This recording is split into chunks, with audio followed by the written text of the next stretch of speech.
Palavra da Verdade, com Hernandes Dias Lopes.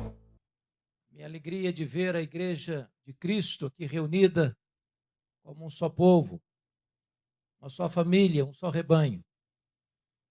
Na verdade, nós no céu não teremos uma denominação.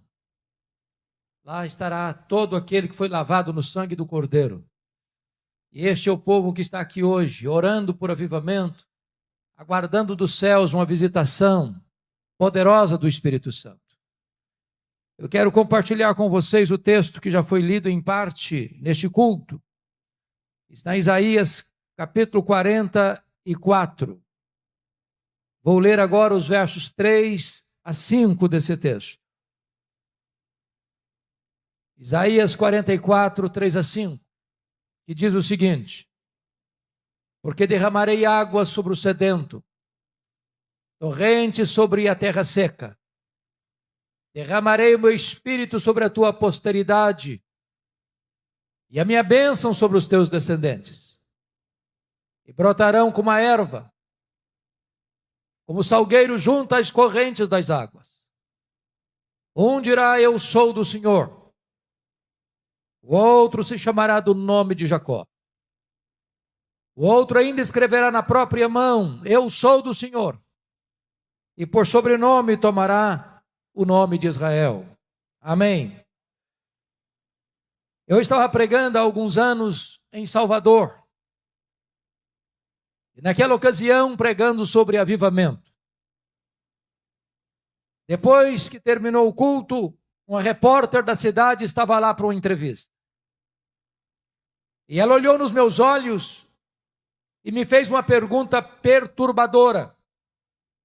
Ela me perguntou assim: o senhor crê no que prega?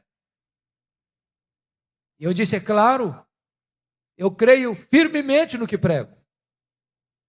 E ela, um tanto quanto incrédula, me perguntou ainda: mas o senhor crê que ainda hoje Deus possa trazer um avivamento? E impactar uma igreja, uma cidade, uma nação? Eu respondi para ela: eu creio firmemente nisso.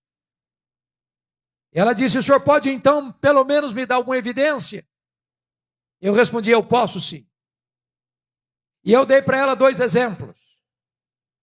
O primeiro deles, o que aconteceu na Inglaterra no século XVIII. Vocês bem sabem que, como fruto do racionalismo e do iluminismo europeu, uma onda de ateísmo varreu a Europa. Naquela ocasião, as igrejas estavam vazias.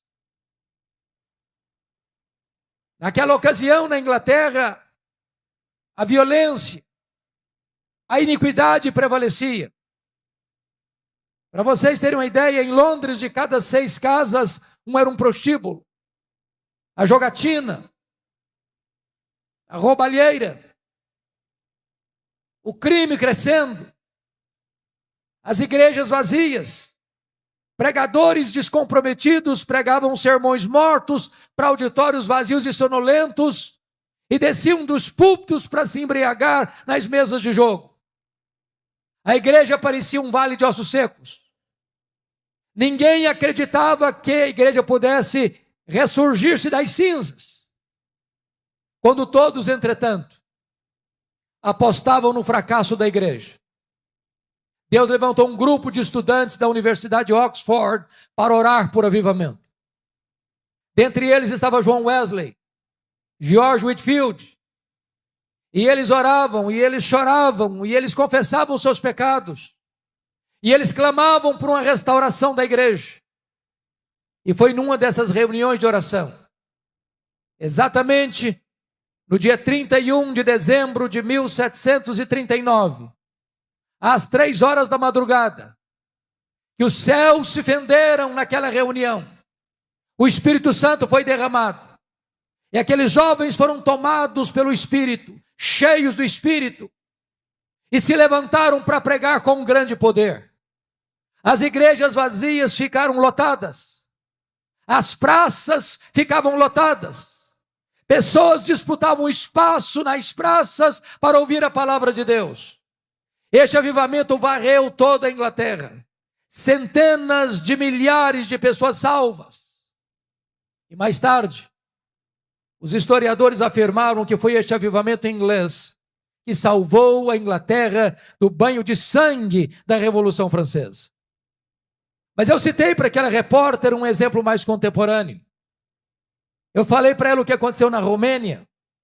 Muitos de vocês acompanharam que a Romênia viveu longos anos debaixo de um governo ditador, carrasco, perverso, chamado Ceausescu e a sua mulher.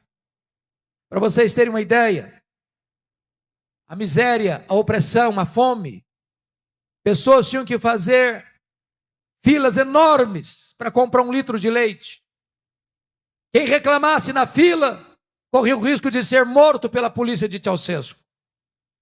Adolescentes de famílias eram arrancadas da sua casa para programas de prostituição instalados pelo governo. Era o medo, era o terror, era a opressão. O que poucos sabem é que Deus libertou a Romênia em apenas 10 dias. O que poucos sabem é que Deus começou aquele processo com uma igreja de apenas 80 membros na Romênia. Tudo começou no dia 15 de dezembro de 1989, quando a polícia de Ceausescu cercou a casa do pastor Toderic na cidade de Timișoara para expulsá-lo da cidade. Os 80 membros da igreja fizeram um cordão de isolamento ao redor da casa e impediram que a polícia o expulsasse. A polícia foi buscar reforços. Os crentes da cidade se uniram. À boca da noite, um jovem batista comprou velas e as distribuiu para os crentes ao redor da casa. Quando a polícia chegou com as suas armas pesadas e começou a atirar impiedosamente nos crentes, deram um tiro na perna desse moço batista. Correram com ele para o hospital para amputar-lhe a perna, para salvar-lhe a vida. Quando ele estava no seu leito de dor, alguém se aproxima e pergunta: "Você está arrependido, jovem?" Ele respondeu: "Não, eu não estou arrependido. Eu perdi uma perna, mas eu acendi a primeira vela."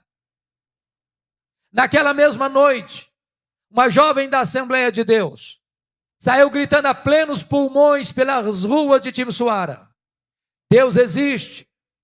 Deus existe! Deus existe! Liberdade! Liberdade! Liberdade!" Aquele grito encontrou ouvidos em toda a nação.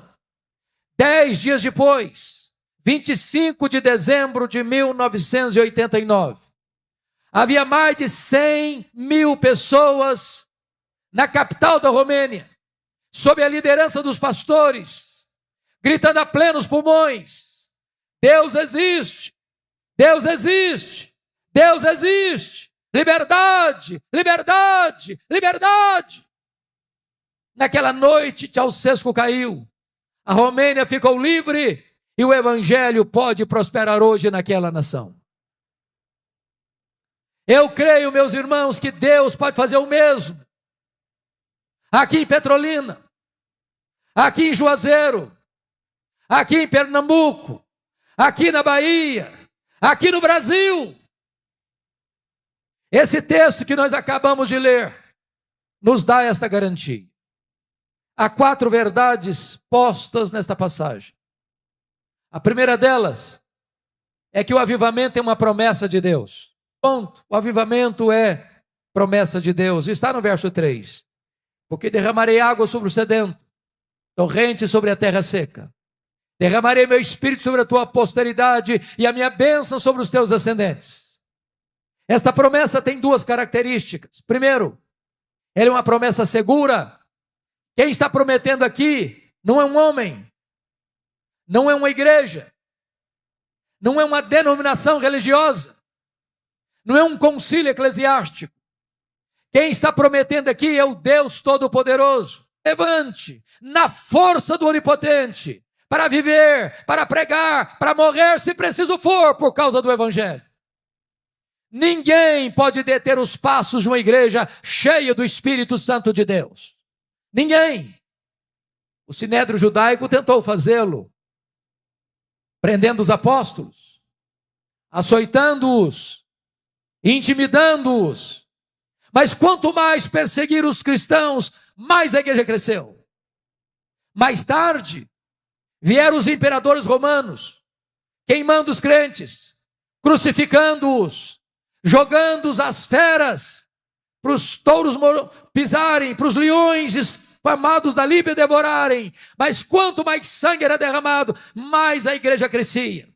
Ninguém pode destruir a igreja do Deus vivo se ela está cheia do Espírito Santo. Ela vai avançar, porque é obra santa e ninguém detém os passos dessa igreja cheia do Espírito Santo de Deus. Mas esta promessa, meus irmãos, não é apenas segura, ela é também abundante. Notem vocês no verso 3, está escrito: porque derramarei, e fala de torrentes. As duas palavras tratam de coisas grandes, copiosas, caudalosas, abundantes. Em outras palavras, Deus não dá o seu espírito por medida. Deus tem mais para nós. Deus tem muito mais para nós. Deus tem infinitamente mais para nós. Acredito que um dos grandes problemas da igreja evangélica, no Brasil e no mundo, é que às vezes nós imaginamos que tudo quanto Deus tem para nós é o que nós conhecemos e o que nós experimentamos. Limitamos a obra de Deus ao nosso conhecimento e à nossa experiência. Mas me permitam recorrer ao texto de Efésios 3,19. Lá está para mim a oração mais ousada que já foi feita. E que oração foi esta? Paulo está orando e pedindo que nós sejamos tomados, não de Deus, não da plenitude de Deus, mas que sejamos tomados de toda a plenitude de Deus. Isso me leva a uma pergunta: mas quem é Deus? Apenas para recordar os atributos que só Deus os tem, diríamos então que Deus é autoexistente, que Deus é imenso, que Deus é infinito, que Deus é eterno, que Deus é imutável, que Deus é onipotente, que Deus é onipresente, que Deus é onisciente, que Deus é transcendente, que Deus é soberano, que Deus é maior que tudo quanto Ele criou. Mas se eu perguntar, então qual é o tamanho daquilo que Deus criou? Nenhum astrônomo, por mais robusto que seja o seu conhecimento, por mais peregrina que seja a sua inteligência, é capaz de afirmar categoricamente qual é o exato tamanho do universo que Deus criou. Mas você e eu sabemos que o universo não é infinito, porque a infinitude é um atributo exclusivo de Deus. Porém, os cientistas afirmam hoje que o nosso universo tem mais de 93 bilhões de anos-luz de diâmetro. E o que significa isso? Significa que se você voasse a velocidade da luz, 300 mil quilômetros por segundo, nessa velocidade, você demoraria mais de 93 bilhões de anos para ir de uma extremidade à outra deste universo. Não há um centímetro desse universo que Deus não possa dizer: eu estou aqui, eu criei isso aqui, eu sou dono disso aqui e tenho controle de tudo isso. Deus é maior do que o universo que Ele criou. E agora Paulo está orando para que você e eu, frágeis vasos de barro, sejamos tomados de toda a plenitude de Deus. Talvez você pense, talvez Paulo estava delirando, ele estava preso quando escreveu essas palavras, mas para que você não pense assim, no verso seguinte, verso 20, de Efésios 3, ele diz: ora, há aquele que é poderoso para fazer não mais, não muito mais, mas para fazer infinitamente mais do que tudo quanto pedimos ou pensamos, conforme o seu poder que opera em nós. A Ele seja a glória na igreja e em Cristo Jesus, agora e pelos séculos dos séculos. Igreja de Deus aqui reunida, Deus tem mais para nós. Deus tem infinitamente mais para nós. Deus tem torrentes caudalosas do seu Espírito para derramar sobre a sua igreja.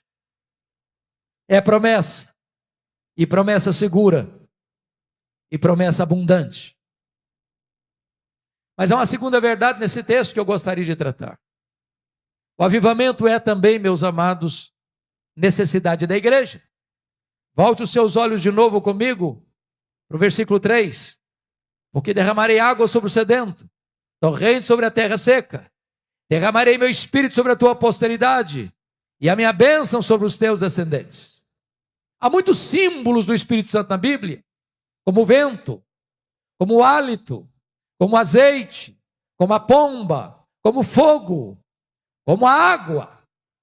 Por que que aqui a água é escolhida como símbolo do Espírito Santo? Para nos ensinar algumas verdades. Primeira verdade: não tem vida sem água. Você pode ter o melhor terreno, você pode ter a melhor semente, você pode ter os melhores insumos, você pode ter a melhor tecnologia. Se não tiver água, a semente morre mirrada no ventre da terra. O que significa isso? Você pode ter templos bonitos, você pode ter pregadores informados, eloquentes, você pode ter músicos de qualidade excelente, você pode ter as melhores técnicas de comunicação. Sem o Espírito Santo, não tem vida na igreja. Nós poderíamos reunir todo o nosso conhecimento, toda a nossa tradição, todo o nosso conhecimento de tecnologia, todas as nossas técnicas de comunicação, poderíamos ter toda a eloquência dos anjos. Sem o Espírito Santo, não tem sequer uma conversão.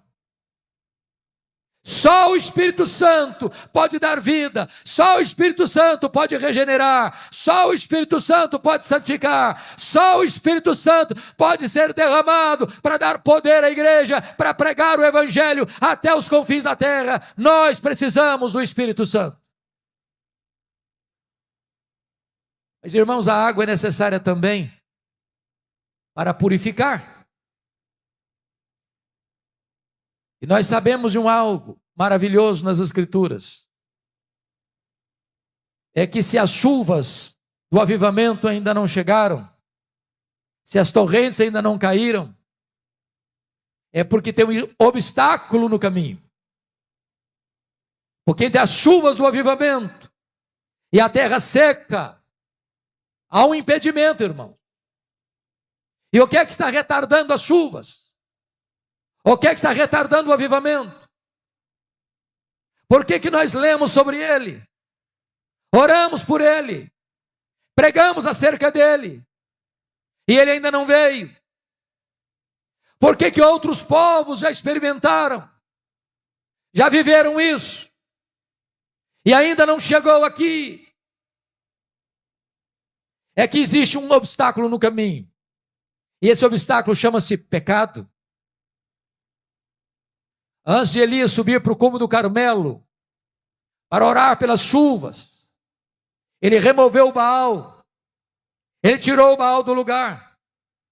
Não adianta dar outros nomes a Baal, não adianta dar roupagens novas a Baal. Enquanto Baal não for removido, as chuvas não descem. A Bíblia diz que, certa feita, Josué, que tiveram uma vitória retumbante na cidade fortificada de Jericó, sofre agora uma vergonhosa e acachapante derrota para a pequena cidade de Ai. E ele fica aflito, e ele com os anciãos rasgam as suas vestes, e Deus diz para ele: pode levantar, Josué, tem pecado no meio do arraial. Enquanto o pecado não for removido, não podereis resistir aos vossos inimigos. Enquanto o pecado não for removido, eu não serei convosco. Meus irmãos, o maior problema da igreja não é a fúria de Satanás. O maior problema da igreja é a ausência de Deus. Se Deus é por nós, quem será contra nós? se a igreja está cheia do Espírito Santo, se a igreja tem o sorriso do Pai, se a igreja está com sede do eterno, se a igreja está removendo o pecado, tirando o pecado, afastando o pecado, santificando a sua vida, então as maravilhas de Deus hão de vir. A Bíblia diz: santificai-vos, porque amanhã o Senhor fará maravilhas no meio de vós. Mas quando você olha hoje, muitas vezes, no meio do povo de Deus, há os mesmos pecados presentes na vida daqueles que nunca nasceram de novo. O índice de divórcio no meio do povo de Deus quase é o mesmo lá fora. O índice de rapaz e de moça que vai para a cama no namoro é quase o mesmo lá fora. O índice de gente que mente, que nem é honesta nos seus negócios, é muito comum entre aqueles que são chamados povo de Deus. A não ser que nós nos arrependamos, a não ser que nós emendemos o nosso caminho, a não ser que nós nos voltemos para o Senhor, as chuvas do avivamento serão retidas. Aquilo que já foi lido aqui hoje: se o meu povo, que se chama pelo meu nome, se humilhar e orar e me buscar e se converter dos seus maus caminhos, então eu virei dos céus, perdoarei os seus pecados e sararei a sua terra. É hora da igreja brasileira se converter ao Senhor, se voltar para o Senhor, chorar pelos seus pecados, acertar a sua vida com Deus. E então o Senhor a visitará com um poderoso avivamento espiritual. Mas, meus amados, eu quero trazer uma terceira verdade nesse texto. Primeiro, que o avivamento é uma promessa de Deus. Segundo, é que o avivamento é uma necessidade da igreja. Mas há uma terceira coisa nesse texto. O avivamento deve ser buscado pela igreja. Volte os olhos comigo, por favor, para o versículo 3 outra vez. Porque derramarei água sobre o sedento, torrente sobre a terra seca, derramarei meu espírito sobre a tua posteridade, e a minha vida sobre os teus, a minha bênção sobre os teus ascendentes. Tem duas palavras que eu chamo a atenção aqui. Primeiro, terra seca. Segundo, sedento. Eu prego já há 15 anos, na abertura de uma das maiores conferências do Brasil, em Campina Grande, na Paraíba.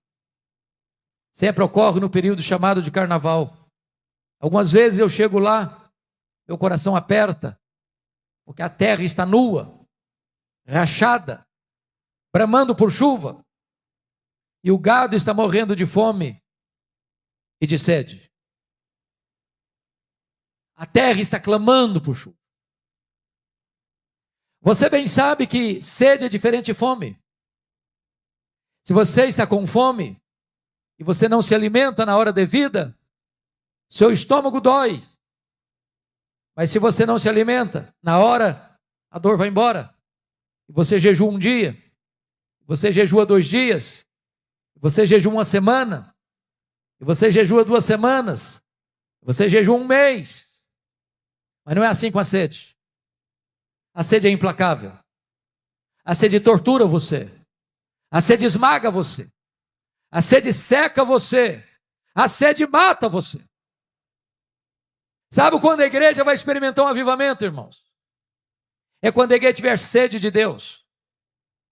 Desesperadamente desejando Deus. E quando você olha para a nossa geração, as pessoas estão correndo atrás das bênçãos de Deus.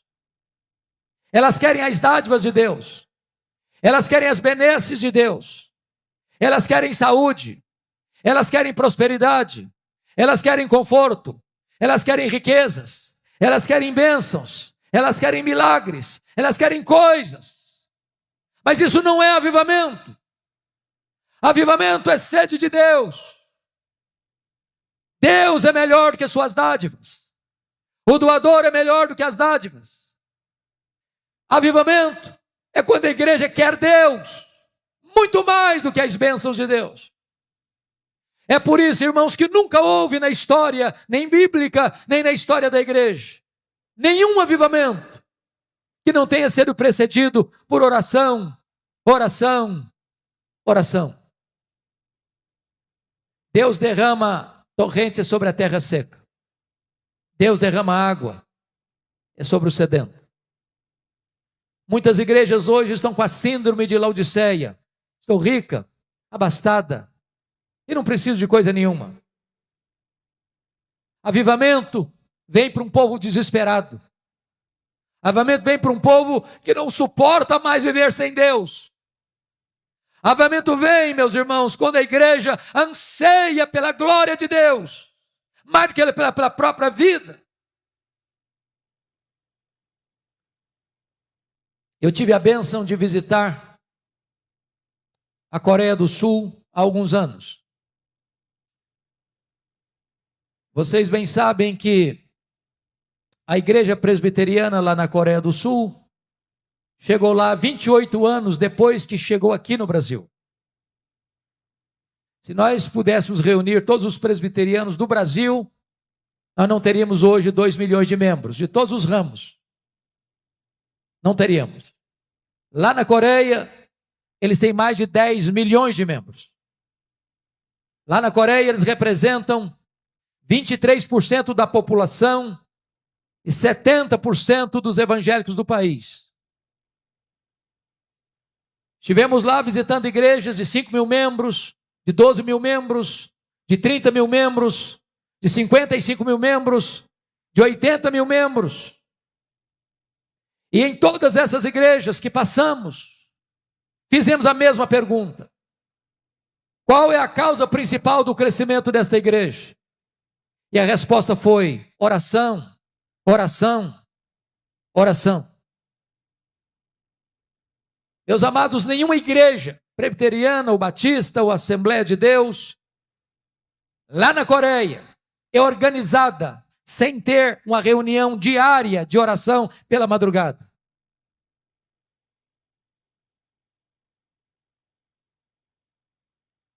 Fui visitar uma igreja, a igreja tinha 6 mil membros, o pastor tinha saído do seminário, da academia, para plantar uma igreja, e eu disse para ele: vocês oram de madrugada? Porque essa é a cultura oriental. Ele me disse: não. No mundo inteiro as pessoas levantam de madrugada para ganhar dinheiro. Nós levantamos de madrugada para orar, porque Deus é prioridade na nossa vida. Eu fui visitar o seminário, 1.860 alunos, um dos maiores seminários do mundo. E o diretor do seminário nos disse assim: o aluno que faltar a 2 reuniões de oração de madrugada no ano, não sendo por uma razão justa, ele é mandado embora do seminário, que não serve para ser pastor. Eu fiquei pensando: meu Deus, se fosse no Brasil, os seminários estariam todos fechados. Fomos numa igreja que hoje está com 120 mil membros.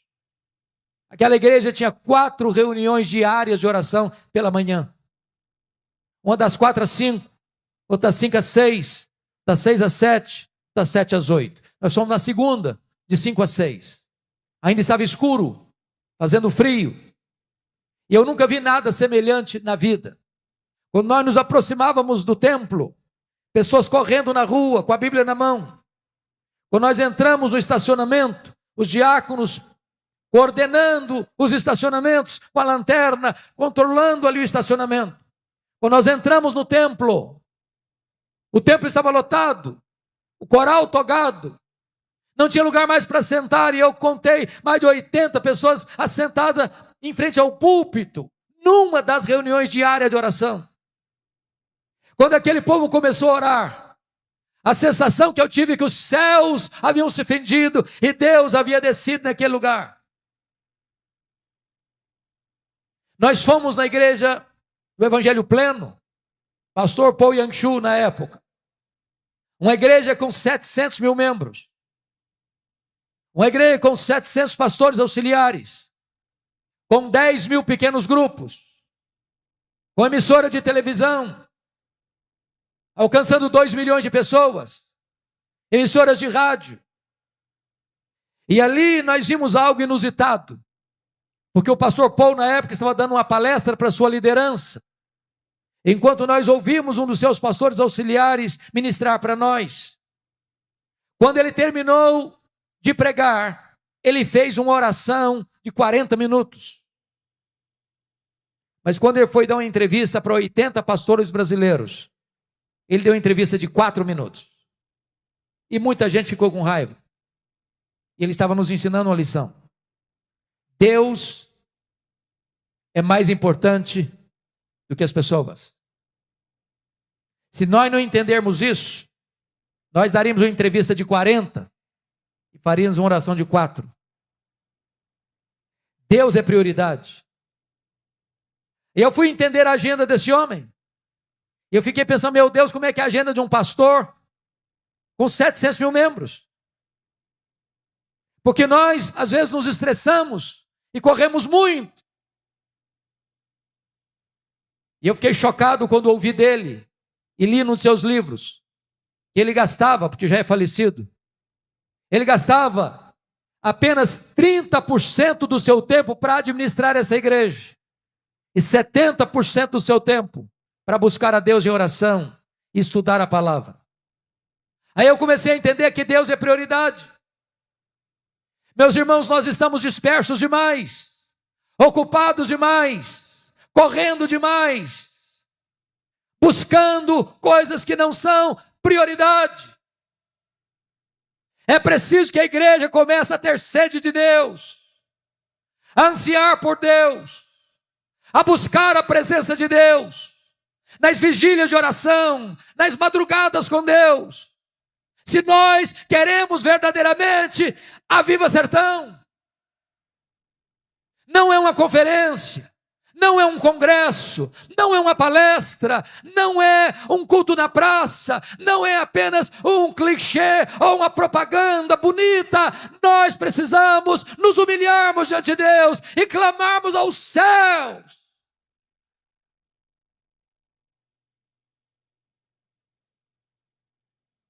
Eu tive a oportunidade ainda de visitar um dos mais importantes avivamentos do século XX, na missão Quaces Abanto, na África do Sul. Para os irmãos terem uma ideia, ali foi construído um templo, numa fazenda, para 15 mil pessoas, com 3 cultos por dia, e caravanas do mundo inteiro indo para ali ver o que Deus estava fazendo. Ali cegos viram, ali tetraplégicos andaram, ali mortos ressuscitaram, ali feiticeiros corriam chorando para a igreja, buscando a salvação em Cristo Jesus. E nós fomos lá ver o que Deus estava fazendo. O brasileiro é muito místico por natureza, e algumas pessoas da nossa caravana disseram assim: eu quero ver milagres diante dos meus olhos. Mas quando lá chegamos, e passamos lá mais de uma semana, nem a palavra milagre nós ouvimos lá. Mas eu confesso a vocês que eu nunca vi um ambiente tão encharcado pela presença de Deus como aquele lugar. Parecia que você podia apalpar Deus. Tamanho o senso da presença de Deus. Perguntamos ao pastor Erle Stiggin, pastor, como é que começou essa história do avivamento aqui? E ele disse que estava pregando na tenda um dia, e uma mulher se aproxima, se assenta no último banco, chorando, e ele vai conversar com ela depois do culto e diz: o que está acontecendo? Ela disse: o senhor pregou hoje que o seu Deus tem todo o poder? Ele disse: sim, eu preguei sobre isso. Ela disse: então eu preciso do seu Deus. Eu tenho uma filha endemoniada, amarrada num tronco, com correntes. Vamos lá então na minha casa, para minha filha ficar liberta. Todos os deuses que eu conheço não puderam fazer nada por ela. Pastor Erlo disse que sentiu um calafrio na espinha. Disse: meu Deus, e se não funcionar agora, o que eu vou fazer? Quando ele chega naquela casa, a situação era muito pior. Aquela moça estava como uma fera selvagem, ensanguentada, acorrentada com correntes grossas, amarrada num tronco de madeira. E ele não conseguiu expulsar os demônios. Chamou os outros missionários, não conseguiram. Amarraram essa moça, levaram-na para uma fazenda e ela quebrou tudo por lá. Tiveram que devolver a moça no estado pior. Então o pastor Erlo tomou a decisão: eu vou embora daqui. Eu não tenho autoridade para pregar mais aqui. E quando ele estava arrumando as malas, O Espírito de Deus segredou o coração dele. Você não tem que ir embora. Você tem que pedir poder. Você precisa ser revestido de poder. E eles pararam tudo. E começaram a orar. E começaram a jejuar. E começaram a confessar os seus pecados. E começaram a acertar a vida com Deus. Nos últimos 3 meses, eles se reuniam 3 vezes por dia. Tamanha era a convicção de pecados, que eles não conseguiam falar uma palavra, apenas chorar diante de Deus. Depois de 3 meses de lágrimas, numa reunião de oração de manhã, o Espírito Santo foi derramado sobre eles. A primeira coisa que fizeram foi ir lá na casa daquela moça e, na autoridade do nome de Jesus, libertá-la do poder dos demônios. Quando eles perceberam, os feiticeiros da região vinham correndo, chorando, confessando os seus pecados. Quando os missionários acordavam de manhã, tinha 5, 10, 15, 20 na porta de cada um, com pressa para acertar a vida com Deus. Deus começou a fazer maravilhas. Os céus se fenderam, cegos começaram a ver, tetraplégicos começaram a andar. Eu ouvi o testemunho da regente do coral, que ficou 17 horas no caixão, quando estava sendo levada para o cemitério. Jesus a levantou da morte. Você pode conhecer esses fatos com um livro publicado em língua portuguesa, em Reavivamento na África do Sul. Se você tem acesso à língua inglesa, uma obra muito mais completa, com todos esses dados, God Among the Zulus, Deus entre os Zulus, de Kurt Koch. Meus irmãos, o Deus que fez é o Deus que faz. Ele é o mesmo ontem, Ele é o mesmo hoje, Ele é o mesmo para sempre. Ele está mais interessado em avivar a sua igreja do que nós em receber avivamento. Mas é preciso que a igreja seja uma terra sedenta, é preciso que a igreja clame por Deus, anseie por Deus, mais do que pelas bênçãos de Deus. Mas eu quero encerrar, trazendo o 4º e último ponto. Primeiro, o avivamento é promessa de Deus. Segundo, o avivamento é necessidade da igreja. Terceiro, o avivamento deve ser buscado pela igreja. Quarto, o avivamento traz resultados extraordinários para a igreja. E o primeiro resultado é o crescimento numérico exponencial. Olha o versículo 4. E os teus descendentes brotarão como a erva, como o salgueiro junto às correntes das águas. Irmãos, Deus pode fazer mais num dia de avivamento que nós conseguimos em anos de trabalho na força do braço da carne. Precisamos de um avivamento. Quantas vezes, queridos, pregamos anos e anos sem ver o impacto do evangelho? Milhares de pessoas passando na frente dos nossos templos não são atraídos. Igrejas que passam anos sem ver este mover de Deus, trazendo salvação profusa, abundante, como está escrito aí, os teus descendentes brotarão como a erva, como salgueiro junto às correntes das águas. Como eu anseio ver isso. Porque em tempos de avivamento, o Espírito Santo sopra lá no campo de futebol, lá no bar da esquina, lá na boate, lá no prostíbulo. E as pessoas são tomadas de convicção de pecado, e elas têm pressa para acertar a vida com Deus. É o Espírito Santo que sopra, e Ele sopra onde quer. Ele sopra onde você e eu não sopraríamos.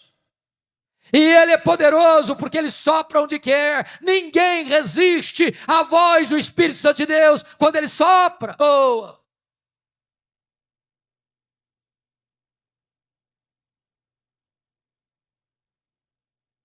Era o ano de 1904, um dos grandes avivamentos da história, no país de Gales.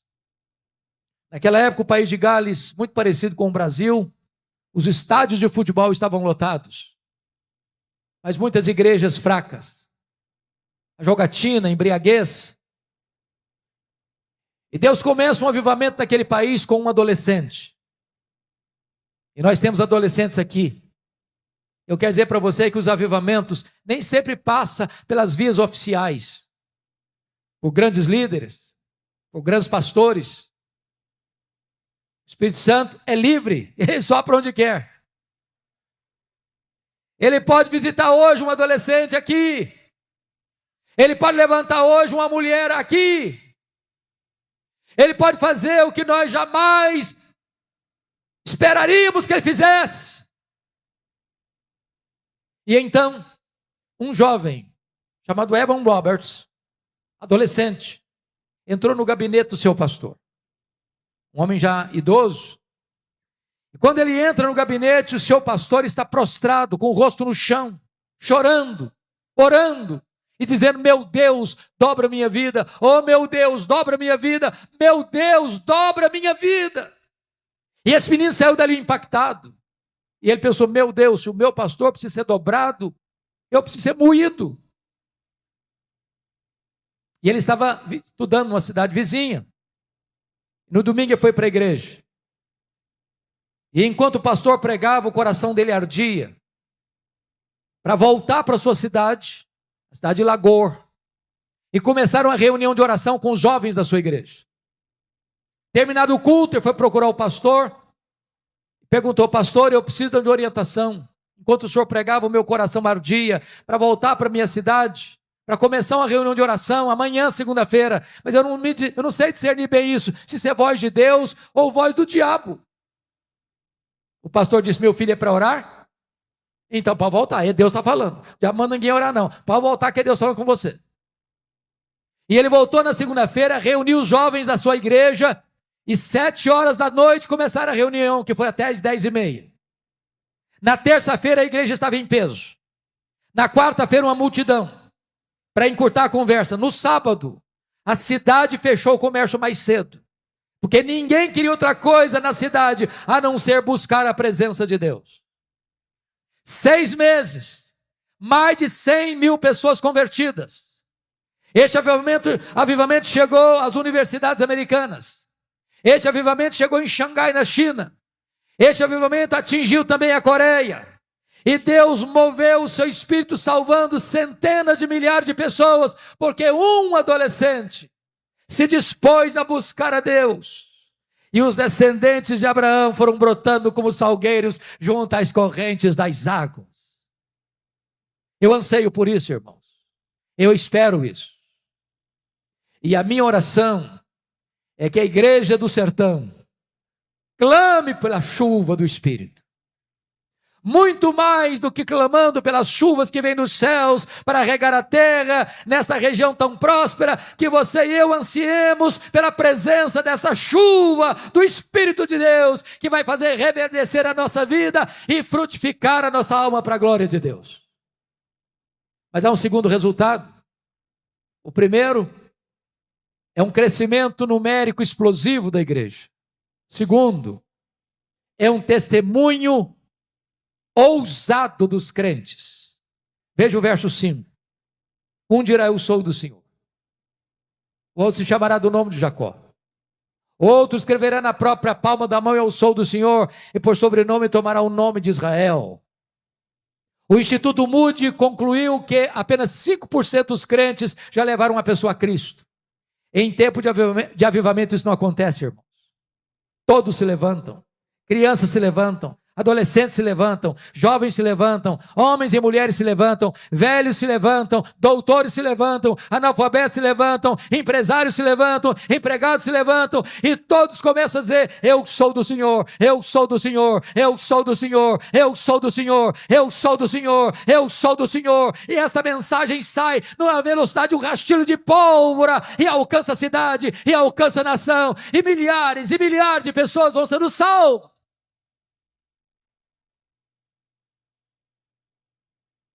Eu cheguei no seminário de Campinas em 1978. Fui criado na roça, na região rural. Talvez o mais caipira de todos os seminaristas. Uma situação econômica muito difícil. Não tinha dinheiro para pagar uma passagem de ônibus para ir ao centro da cidade. E a pé. Por providência de Deus, já no primeiro ano, uma missionária americana fez amizade comigo e disse para mim: eu vou apresentar a cidade de Campinas para você. E o primeiro lugar que ela me levou Foi na escola de cadetes de Campinas, um lugar bonito até hoje.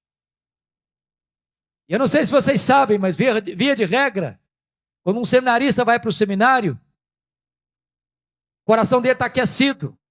Ele prega até para poste na rua.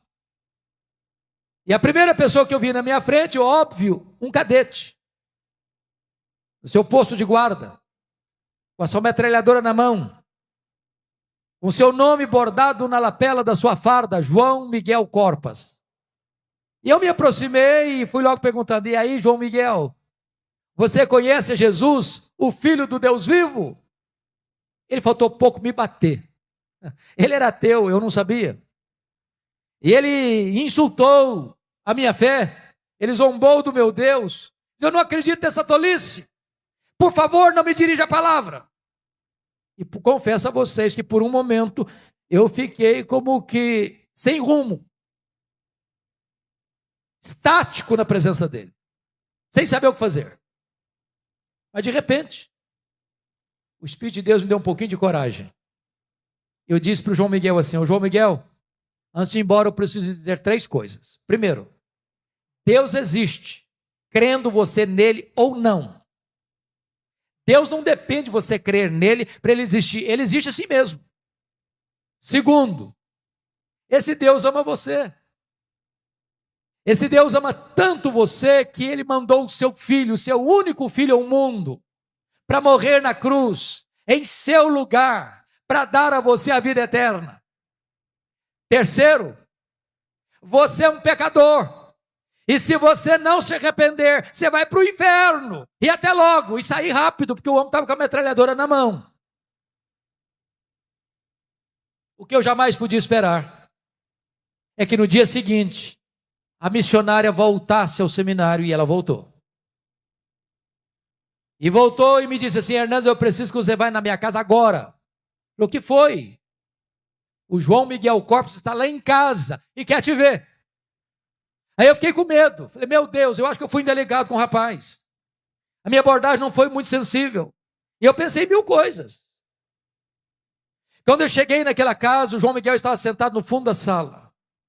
Quando ele me viu entrando, ele se levantou, correu na minha direção, me agarrou pelos braços, quase que me tira do chão, e com lágrimas nos olhos ele disse: por favor, me fale do seu Deus, me fale do seu Deus, me fale do seu Deus.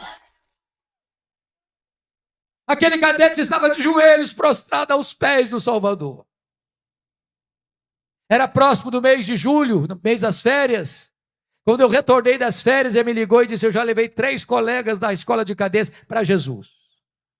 Transformou-se num evangelista. Quando eu saí do seminário, eu perdi o contato com ele. Mais recentemente, estava pregando um congresso, lá em Águas de Lindóia. Uma pessoa me procura assim, diz assim: você tem notícia do João Miguel Corpas? Eu falei: não, eu gostaria muito de ter notícias dele. Ele respondeu: eu sou amigo dele. Ele está concorrendo ao generalato. E tem mais. O João Miguel Corpas é pastor evangélico. Ele é pastor da Igreja Assembleia de Deus. Na semana seguinte, eu estava lá em São Paulo, na Igreja Presbiteriana de Vila Mariana, e lá estava o João Miguel com a sua esposa para me dar um abraço. Um mês depois, eu estava em Santos, jantando com a família dele em Santos. E ele me contando quantas coisas maravilhosas Deus havia feito na sua vida. E Deus me relembrou a verdade: abra a tua boca e eu a encherei. Não é o seu conhecimento, não é a sua eloquência, não é a sua estratégia, não é a sua corrente teológica A ou B, é o poder do Evangelho. O Evangelho é o poder de Deus para a salvação de todo aquele que crê. Abra sua boca, pregue a palavra.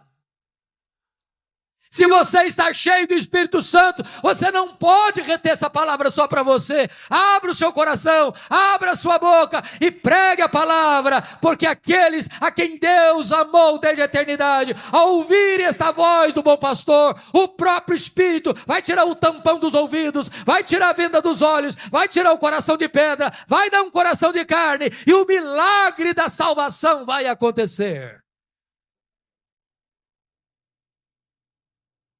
Avivamento. É promessa de Deus. É necessidade da igreja. Deve ser buscado pela igreja. E vai trazer resultados extraordinários para a igreja. A pergunta que eu faço ao povo de Deus nesta noite é esta. Honestamente, você quer avivamento? Você crê que Deus possa trazer hoje um avivamento? Estaremos dispostos a partir desta noite a orar por avivamento, a acertar a nossa vida, preparar o caminho do Senhor para que Ele se manifeste. Eu quero orar com vocês nessa noite. Isso não é uma coisa institucional, não é uma coisa denominacional, não tem clichês, não tem jargões, não tem receita de bolo. O Senhor está olhando o céu e procurando um coração que seja totalmente dele. E basta um, apenas uma fagulha, para que este fogo do avivamento venha. E venha sobre nós. Eu quero conclamar a igreja presente aqui para que nós começarmos a orar pelas nossas comunidades, as nossas igrejas locais, para que haja fervor, para que haja entusiasmo. Que quando entrar uma pessoa, ela possa ser impactada. Isso me lembra de uma igreja pequena, de uma pequena cidade. Estava lá há anos, mas ninguém se convertia.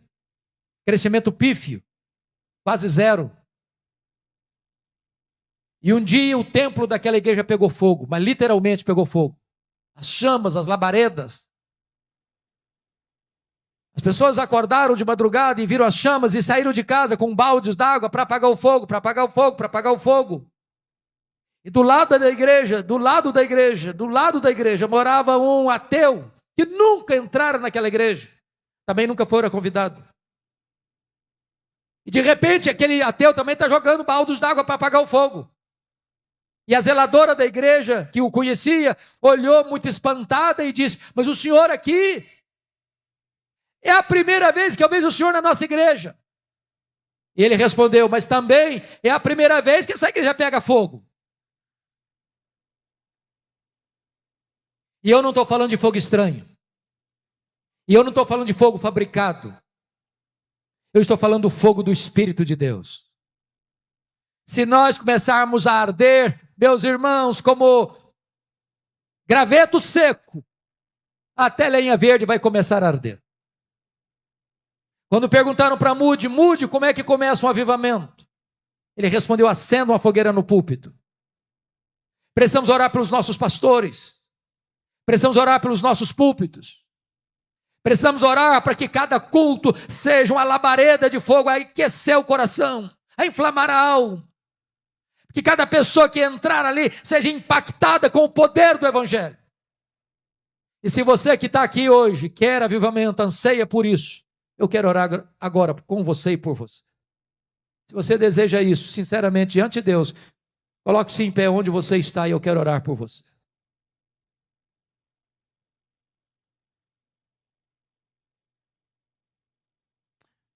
Ó Deus, nós te adoramos nesta noite.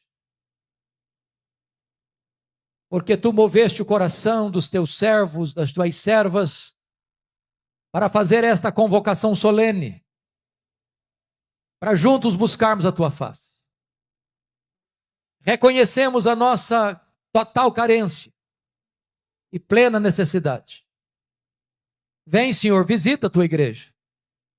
Sopra sobre nós o teu sopro. Remova as cinzas, Senhor. Inflama as brasas. Acenda um fogo santo em nosso coração. Que a nossa alma anseie por ti, mais do que pelo pão. Que a nossa alma deseje a ti, mais do que as benesses das tuas mãos. Nós oramos, meu Deus, para que tu inclines o nosso coração para ti. Que tu removas todas as desculpas. Que tu removas, meu Deus, todas as falácias, o engano do nosso coração. Para que nós te busquemos.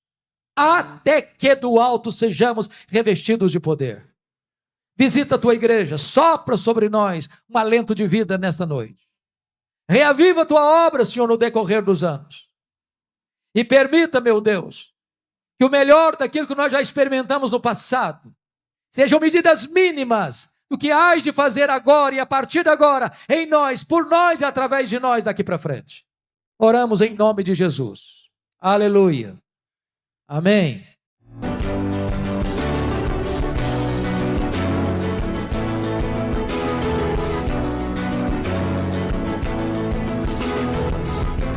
Palavra da Verdade, com Hernandes Dias Lopes.